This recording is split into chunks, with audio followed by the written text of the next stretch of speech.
Hello, no, ito ay patungkol sa mga tao no na patuloy pa rin na naglilingkod at sumasamba at nagdarasal pa rin no kay Maria no. So dito sa mga tao ngayon, lalo na sa mga matatanda no na mahigpit talaga ang kanilang pananampalataya sa mga rebulto ni Maria o kay Maria mismo na nananalig sa kanila. Kasi nga itong mga pare kasi, ito yung mga pare o mga deacons o kahit sino mga church leader sa kanila no. Mali kasi ang ina-advise sa kanila na sinasabihan kasi sila no na sinong sinong ina. Halimbawa, kung tatawag ang isang tao doon sa ina, siyempre yung ina na daw ang makiusap doon sa anak. At sino daw ang anak ang hindi maaawa kung ang isang ina daw ang makiusap. Alam nyo, ang pag-iisip ng tao, makamundo talaga. Hanggang dito lang talaga yan sa mundo pag-iisip na yan. No? Hindi nila iniisip na ang pag-iisip ng Diyos at saka ng tao ay malayo, ay hindi pareho. Tulad ng nandito ka sa lupa at ang Diyos na sa langit, kung tulad niyan, hanggang gaano kalayo ang diferensya niyan, ganyan din kalawak ang pag-iisip ng Diyos. Ang pag-iisip ng Diyos, ginawa ninyo parang pag-iisip ng tao. Pinapaniwala ng mga church leader na ito ang mga tao, mga kababaihan, ng mga matatanda, no, na maglingkod kayo na ganito upang si Maria na ang makiusap doon sa anak. At sigurado ang anak maawa yan at pakikinggan talaga ng anak yung pakiusap ng ina. Gusto kong malaman yun, no? Si Maria, instrumento lamang yan na sa pamamagitan niya ipanganak ang ating tagapagligtas sa Hesus Kristo. Hindi sa pamamagitan ni Maria ang kaligtasan.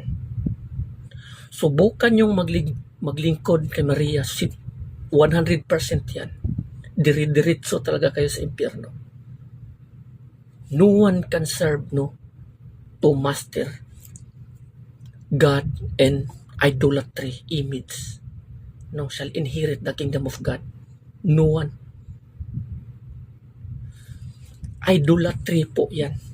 Intindihin nyo nga kasi ang sinasabi ng Biblia, si Kristo na mismo ang nagsasabi. Ako ang daan patungo sa Ama. Walang makakapunta sa Ama kung hindi sa pamamagitan ko. So wala. Hindi niya sinasabi na sa pamamagitan uli ni Maria.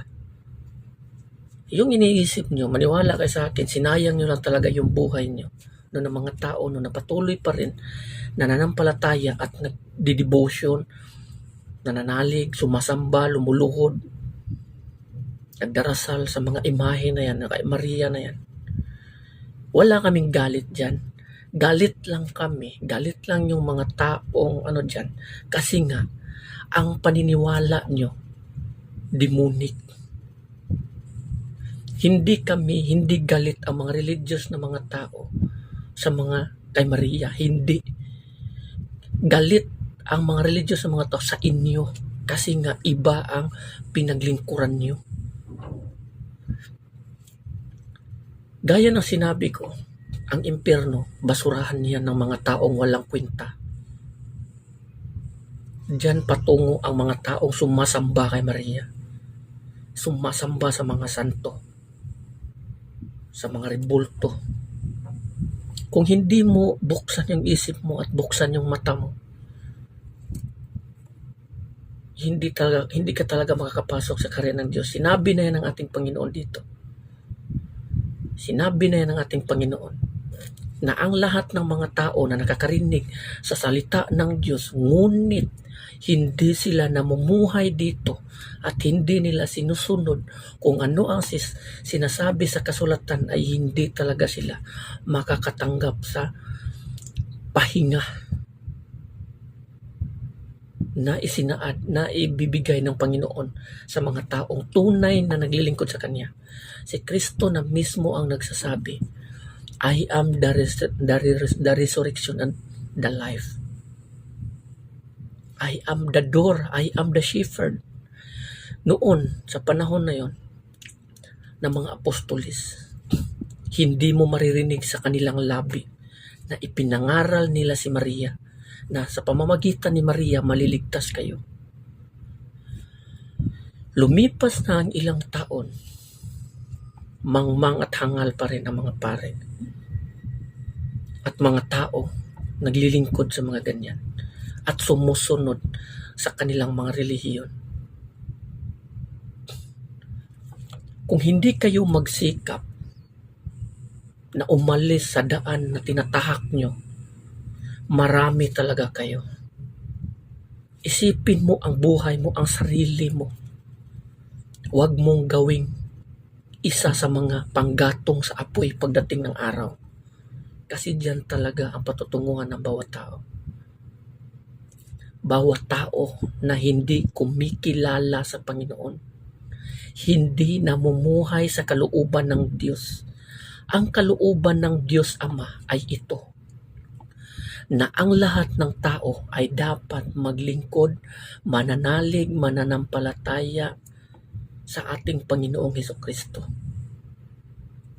Ang kaligtasan na kay Kristo lamang at wala dyan sa mga kay Maria o kahit sinong santo. Wala dyan.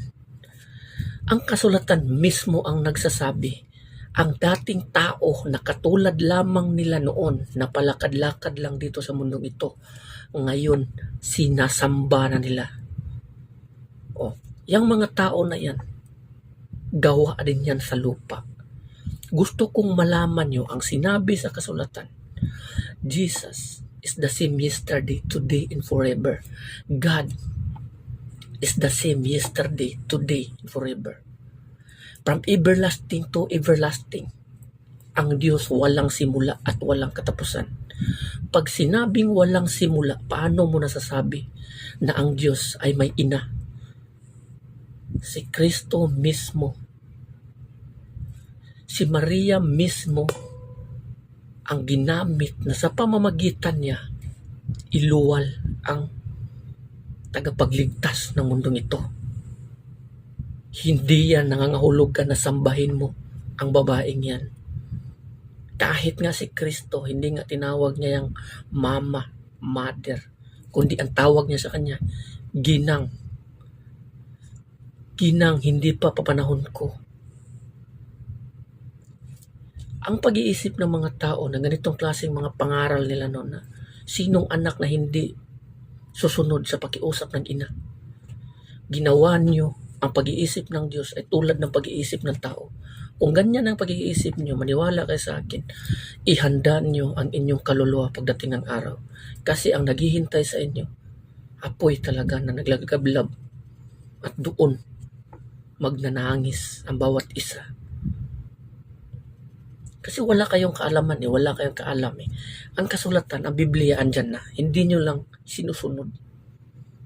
Andyan lang ang Biblia. Ang tangi lang gawin yan. Sundin nyo, basahin nyo, sundin nyo at intindihin. Pero kung hindi nyo yan susundin at iba ang susundin nyo, yung mga church leader nyo na nangaral sa inyo ng mga demonic doctrine, dire-diretso talaga kayo.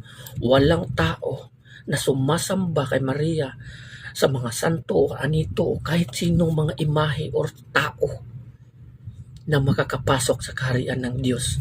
Lagi nyo pong tatandaan yan. Intindihin nyo ang nakasulat sa Biblia. No idolaters shall inherit the kingdom of God. Tandaan nyo po yan. So hanggang dito na lang. Maraming salamat and God bless everyone. Amen.